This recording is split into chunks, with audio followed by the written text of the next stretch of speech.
அதிகப்படியான உரிமைகளை 1400 வருஷத்துக்கு முந்தைய கொடுக்கப்பட்டிருக்கு. நபிகள் நாயகம் 1400 வருஷத்துக்கு முந்தைய உள்ளவங்க. அந்த காலத்துல எல்லாம் பெண்களை ஒரு உயிராகவே மதிக்கல. பெண்களுக்கு ஆன்மா இருக்கிறதான்னு பட்டிமன்றம் நடத்தினாங்க. அந்த காலத்துல எல்லாம் பெண்களை மனுஷ இனத்துல சேர்க்கிறதா வேணாமா, அவங்கள ஒரு பொருள் ஆடு மாடு மாதிரி நடத்துவதா அல்லது பகுத்தறிவு உள்ளவர்களா நடத்துவதா என்று சொல்லி பட்டிமன்றம் நடத்தி கொண்டிருந்த அந்த காலகட்டத்தில் கணவன் இறந்து விட்டால் அவனை அடக்கம், அவனை எரிக்கக்கூடிய சிதையில தள்ளி அந்த பெண்ணையும் உடன்கட்டை என்று கொலை செய்து கொண்டிருந்த ஒரு காலத்துல, பெண்களுக்கு விதவைக்கு கல்யாணம் பண்ணவே கூடாது என்று சொன்ன காலத்துல, விதவைகள் அலங்காரம் செய்யக்கூடாது, மொட்டை அடித்துக் கொள்ளணும், கூழாங்கல்ல படுக்க வேண்டும் என்றெல்லாம் அவர்களை ஓரம் கட்டி வைத்திருந்த ஒரு காலத்துல, பெண்கள் தங்கள் பேர்ல எந்த விதமான சொத்தையும் வைத்திருக்க கூடாது, ஒன்னு புருஷனை சார்ந்திருக்கணும் இல்லாட்டி பெற்றோரை சார்ந்திருக்கணும் என்றெல்லாம் 1400 வருஷத்துக்கு முன்னாடி உலகம் முழுவதும் பெண்களுக்கு எந்த விதமான உரிமையும் கொடுக்கப்படாத காலத்துல கல்யாணம் கூட எப்படி நடந்தப்பட்டுச்சுன்னு சொன்னா, ஒரு மாலையை கொண்டு எவன் தலை ஏதாவது போட்டுருச்சுன்னு சொன்னா, யானை போட்டுருச்சுன்னு சொன்னா அவனை புருஷனை ஏத்துக்கிறதுங்கிற அளவுக்கு எப்படி இருந்துச்சு நிலைமை. ஒரு பெண்ணுக்கு புருஷனை தேர்ந்தெடுக்கிற உரிமை கூட எப்படி கொடுத்தாங்கன்னு கேட்டா, ஒரு மிருகத்து கையில மாலையை கொடுத்துருவாங்க, அது போய் எந்த கழுத கையிலையாவது போடுமா, அவன் தான் உனக்கு புருஷன் சொல்ற அளவுக்கு எல்லாம் அது ஒரு பெரிய, அது ஒரு மனம் செய்யக்கூடிய ஒரு விதமாக, அல்லது பெண்களை கவர்ந்து சென்று தூக்கி கொண்டு போய் கல்யாணம் பண்ணக்கூடிய விதமாக எல்லாம் உலகத்துல பெண்களுக்கு உணர்வுகளோ ஆசையோ இல்ல என்று இருந்த காலத்தில் இஸ்லாம் என்னென்ன உரிமை எல்லாம் கொடுத்திருக்குன்னு பாருங்க.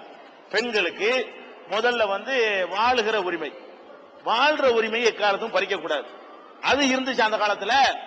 உடன்கட்டை என்ற பெயர்ல வாழ உரிமை இல்ல, உனக்கு புருஷன் இருந்தாதான் நீ வாழணும், இல்லன்னா வாழவே கூடாது என்று சொன்ன நேரத்தில் யாரு பெண்களை உயிரோடு கொள்ளுகிறார்களோ அவர்கள் மறுமையில இறைவன்ட்ட விசாரிக்கப்படுவார்கள் என்று சொல்லி முதல்ல பெண்களுடைய உயிரை காப்பாற்றுகிற உரிமையை இஸ்லாம் கொடுக்கிறது. அடுத்து பெண்களுக்கு சொத்து உரிமை இப்பதான் கருணாநிதி சட்டம் கொண்டு வந்தார், போன தடவை முதலமைச்சர் இருக்கும் பொழுது. அது வரைக்கும் இந்த நாட்டில் பெண்களுக்கு சொத்து உரிமை பிற சமுதாய மக்களுக்கு கிடையாது. ஆனா இஸ்லாத்துல 1400 வருஷத்துக்கு முந்தைய பெண்கள் சொத்தை பத்தி பேச இயலுமா? அந்த காலத்துல பெண் உரிமை. இப்ப யார் வேணாலும் பெண்களுக்கு சொத்தை பத்தி இன்னைக்கு பேசலாம், 1400 வருஷத்துக்கு பேசினா கொண்டா போட்டுருவாங்க. அந்த மாதிரியான ஒரு காலகட்டத்தில் பெண்களுக்கு தகப்பன் சொத்துல மகளுக்கு பங்கு இருக்கிறது, புருஷன் சொத்துல கொண்டாட்டிக்கு பங்கு இருக்கிறது, புள்ள சொத்துல தாய்க்கு பங்கு இருக்கிறது, அண்ணன் சொத்துல தங்கச்சிக்கு பங்கு இருக்கிறது என்று சொல்லி பெண்களுடைய அனைத்து மட்டங்களிலும் அவர்கள் தங்களுடைய வாரிசுகள்கிட்ட இருந்து என்ன செய்யறாங்க, சொத்துக்களை பெற முடியும் என்று அதற்கு ரூல் போட்டு, சும்மா கூட்டாம்புகளை இல்ல, இன்னென்ன சதவிகிதப்படி உனக்கு பங்கு உண்டு என்று சொல்லி 1400 வருஷத்துக்கு முந்தைய பெண்களுக்கு சொத்துரிமை இருந்தது. இன்னைக்கு சொல்ல போனால் வேற மார்க்கங்கள்ல உள்ள பெண்கள் பேர்ல சொத்தே இருக்காது. இங்க உள்ள பெண்களை பார்த்தா அவ்வளவு பேர் பேர்ல வீடு வாசல் இருக்கும், சொத்து இருக்கும். எங்க சமுதாயம் இது வெளியில தெரியாது. வெளியில அவங்க போட்டு அந்த டிரெஸ், அந்த புர்கா மட்டும் தான் வெளியே தெரியுமே தவிர, அது ஏதோ உரிமையை பறிக்கிற மாதிரி உங்களுக்கு தோணுமே தவிர, உள்ளுக்குள்ள இந்த உரிமை இருப்பது என்ன செய்ய யாருக்குமே தெரியாது. சொத்துக்களுக்கு உரிமையாளர்களாக பெண்கள் இருந்து கொண்டிருக்கிறது இந்த சமுதாயத்தில் 14 நூற்றாண்டுகளாக, நேற்று முந்த நாள் இல்ல, 14 நூற்றாண்டுகளாக சொத்துரிமை பெற்றவர்களாக இந்த மக்கள். அது ஒரு உரிமை. மன வாழ்க்கையை தேர்ந்தெடுக்கிற உரிமை. அப்பம் பாட்டம் கட்டாயப்படுத்தி கல்யாணம் பண்ணி வச்சுக்கூடிய சமுதாயத்தில் தகப்பன் கல்யாணம் பண்ணி வச்சாலும் சம்மதம் இல்லாமல் பண்ண ரத்து செய்யணும் என்கிற அளவுக்கு எங்க சமுதாயத்தில். நீங்க சபையில பெண்ணை அலங்கரிச்சு உட்கார வைக்கலன்னு மட்டும்தான் உங்களுக்கு தெரியும். அந்த பெண்ணுடைய சம்மதம் கேட்கறது, அவங்க அந்த மாப்பிள்ளை போட்டோவை காட்டுறது, ஒத்துக்கலன்னா நாங்க அதை மறுத்துவது, அதெல்லாம் உங்களுக்கு தெரிவதில்லை. ஒரு பெண்ணை கல்யாணம் பண்ணி வைக்கிறோம் என்று சொன்னால் அவளுக்கு அந்த மாதிரி மனவாழ்வை தேர்ந்தெடுக்கக்கூடிய ஒரு உரிமை கூட அவளுக்கு கொடுக்கப்பட்டிருக்கிறது. புருஷன் இறந்து போயிட்டான், இன்னொரு கல்யாணம் பண்ணணும், அதெல்லாம் இதெல்லாம் உரிமை. அந்த உரிமை பெண்களுக்கு இருக்காண்டா முதல்ல இங்கதான் இஸ்லாத்தெல்லாம் கொடுக்கப்படுது. விதவா விவாகத்தை வெள்ளக்காரன் காலத்துல நம்ம நாட்டில் உண்டாக்குனான்னு சொல்லுவீங்க. வெள்ளக்காரன் 200 வருஷம் முந்தானே வந்தான், இஸ்லாம் 1400 வருஷம் ஆச்சு. அப்ப 1400 வருஷத்துக்கு முன்னாடி விதவைகளுக்கு மறுவாழ்க்கை உண்டு சொல்லி அந்த உரிமையை, புருஷனை இழந்து அதோட எல்லாம் இழந்துடல, வேற கல்யாணம் பண்ணி சந்தோஷமாயிரி. சரி கல்யாணம் பண்ணிட்டாங்க, புருஷனுக்கு பொண்டாட்டியை பிடிக்கல, பொண்டாட்டிக்கு புருஷன் பிடிக்காம போகலாம்ல, அப்ப கல்யாணம் கணவன் புள்ளானாலும் புருஷன் சொல்லாம குடிக்கேட்டு ரத்து பண்ணிட்டு போ, அவ்வளவு எளிமையாக ரத்து செய்து இன்னொரு வாழ்க்கையை அமைத்துக் கொள்ளக்கூடிய உரிமை, இதெல்லாம் உரிமை தானே. இதான உரிமை என்பது. அதை விட கல்வி கற்கிற உரிமை, படிக்கிற உரிமை இஸ்லாத்தில் எப்படி எங்களுக்கு சொல்லப்பட்டிருக்கிறது. முஸ்லிமான ஆண்களாக இருந்தாலும் பெண்களாக இருந்தாலும் ஒருவர் மற்றவருக்கு உற்ற நண்பர்களாக இருக்க வேண்டும் என்று சொல்லிவிட்டு அதுக்கு டெபினேஷன் குர்ஆன் கொடுக்கிறது. யஅமுருன பில் மஅரூஃப் வ யன்ஹவுன அனில் முன்கர். ஒருவருக்கு ஒருவர் நல்ல விஷயங்களை எடுத்து ஓத வேண்டும், தீய காரியங்களை தடுக்க வேண்டும், பிரச்சாரம் பண்ண சொல்லுது. ஆண்கள் எப்படி நல்லது கெட்டதை எடுத்து பிரச்சாரம் பண்ணணுமோ அதே மாதிரி பெண்களும் ஆண்கள்கிட்ட காணப்படக்கூடிய நல்லது கெட்டதை எடுத்து பிரச்சாரம் செய்யணும். பிரச்சாரம் செய்யணும்னா படிக்கணும். பிரச்சாரம் பண்ண முடியும். அப்ப எங்க மார்க்கத்தில் வந்து படிக்கிற உரிமையை 2 பேரும் கொடுத்திருக்கிறது. கல்வியை தேடிக்கொள்வது கட்டாய கடமை என்று சொல்லக்கூடிய ஒரு மார்க்கமாக எங்களுடைய மார்க்கம் இருக்கிறது. அதனால பெண்களுக்கு ஒரு கொடுமையுமே கிடையாதுங்க. என்ன கொடுமை என்று சொல்லக்கூடிய விஷயம் எங்க வருதுன்னு கேட்டா, அவர்கள் அணிந்திருக்க அந்த டிரெஸ் இருக்குல்ல, புர்கான்னு ஒரு வகையான டிரெஸ் அணிகிறாங்க. இந்த ஊழல் விஷயம் உங்களுக்கு தெரியாதுல்ல. அவங்கள சொத்து வச்சுக்கிற விஷயம், நாங்க எப்படி கல்யாணம் பண்றோங்கிற விஷயம், அவங்களோட விதவைகள்லாம் எங்க சமுதாயம் தேங்கி கிடக்காது, இதெல்லாம் உங்களுக்கு தெரியாது. உங்களுக்கு எது தெரியும்? மற்ற சமுதாய மக்களுக்கு இந்த தோற்றம் மட்டும் தெரியுதா? என்ன இப்படி நம்மள சுதந்திரமா விட்டுருக்கிறோம், பொம்பளையில இந்த மாதிரி ஆக்கி வச்சிருக்காங்க, இது ஒண்ணுதான் உங்களுக்கு வெளிப்படையா தெரிகிறது. உண்மையில பார்க்க போனீங்கன்னா இதை பத்தி இஸ்லாம் எங்களுக்கு என்ன சொல்லுது? பெண்களை பொறுத்த வரைக்கும் அவங்க வந்து ஆணை போன்றவர்கள் இல்லை. ஆணுக்கும் பெண்ணுக்கு உடல் ரீதியாக வித்தியாசம் இருக்கிறது. ஆம்பளையை ஈர்க்கிற தன்மை கிடையாது, பெண்ணிடத்தில் ஈர்க்கிற தன்மை இருக்கிறது. இது எல்லாரும் ஒத்துக்கிட்ட ஒரு விஷயம். அதனாலதான் என்ன பண்றாங்க, ஒரு குடும்பத்தில் எடுத்துக்கொள்ளுங்களேன், ஒருத்தருக்கு ஆம்பளை பிள்ளை ஒண்ணு பொம்பளை பிள்ளை ஒண்ணு இருக்கும் வச்சுக்கிருவோம். 2 பேருக்கும் ஒரு 20 வயசு ஆயிடுச்சு. ஆம்பளைக்கு ஒரு 25 வயசு, பொம்பளை பிள்ளைக்கு ஒரு 20 வயசு. வீட்டுல இருக்கிறாங்க, தாப்பனோட தாயோட இருக்கிறாங்க. இப்படி இருக்கும் பொழுது ஆம்பளை என்ன செய்வான், வீட்டுக்குள்ள சட்டையும் இல்லாம பனியனும் கூட இல்லாம சும்மா ஒரு அன்றாயிரம் மட்டும் கட்டிக்கிட்டு அதுல லுங்கிய மட்டும் கட்டிக்கிட்டு வீட்டுல உட்காந்துருப்பான். அதே மாதிரி அந்த பொம்பளை பிள்ளை உட்கார விடுவோமா? தாய்க்கு முன்னாடி உட்கார விடுவோமா?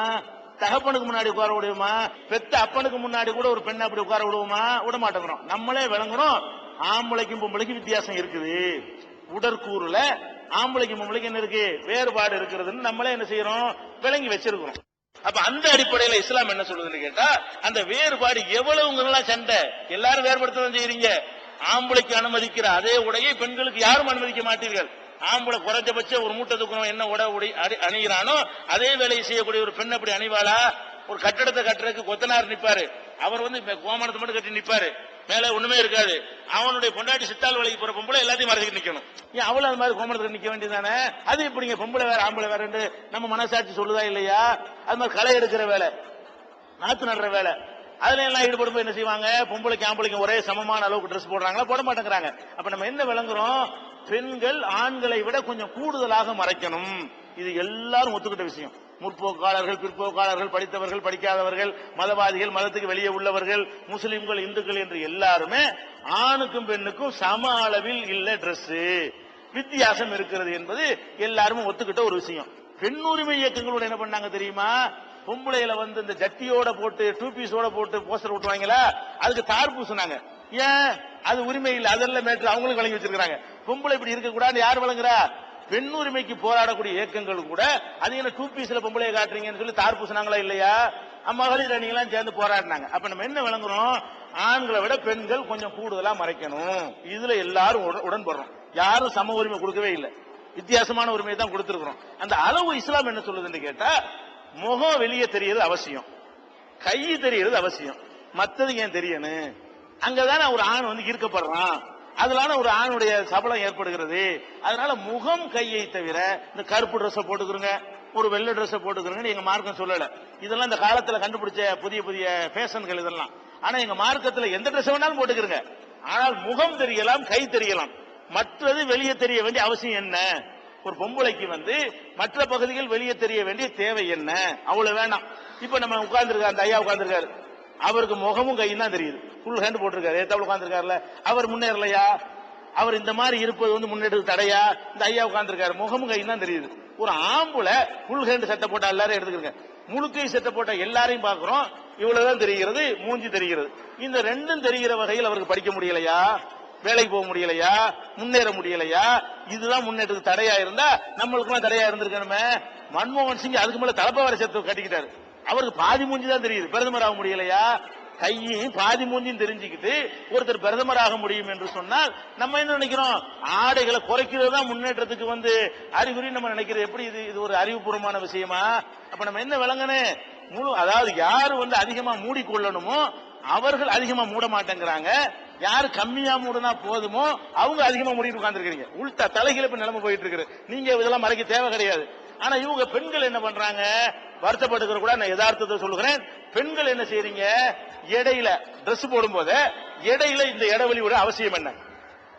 சட்டை போடும்போது ஒரு ஜானுக்கு ஜாக்கெட் வச்சு இங்க ஒரு ஜானுக்கு இடைவெளி விடுறீங்களே, இந்த இடைவெளியின் மூலம் நீங்க சொல்ல வர்ற செய்தி என்ன? இந்த இடைவெளி ஆணுக்கு தெரிய வேண்டிய அவசியமா அல்ல உலகத்துக்கு தெரிய வேண்டிய அவசியமா? இது தெரியறதுனால என்ன ஏற்படுது?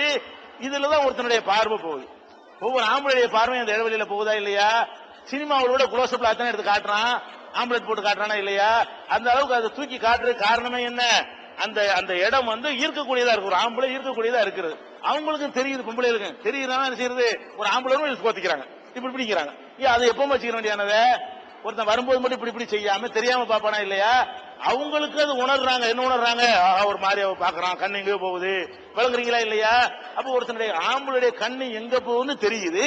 அதைத்தான் நான் பிரத்யேகமா காட்ட வேண்டாம். என்ன என்ன இது இது ஒழுக்கத்துறை தன்மையா? இது விளங்காம அப்பம் பாட்டன் சொன்னா ஆத்தா அம்மா சொன்னா நீங்க செஞ்சிட்டு இருக்கீங்க. நீங்க வேணும்னு கெட்ட எண்ணத்துல செய்யறது இல்ல, யாரோ ஒருத்தங்க ஏற்படுத்தி வச்சுட்டாங்க அப்படி போவோமேன்னு செய்யறீங்க. அப்ப இந்த இடைவெளியில ஆம்பளை யாராவது இடைவெளி விடுறானா? சரி, போடுற சட்டை தான் போடுறீங்க, பின்னாடி பாத்தீங்கன்னா 2 விரக்கடை கூட இல்ல, முழு முதுவும் தெரியுது. பின்னாடி பாத்தீங்கன்னா முக்காவாசி பெண்களுக்கு 2 விரக்கடை தாங்க.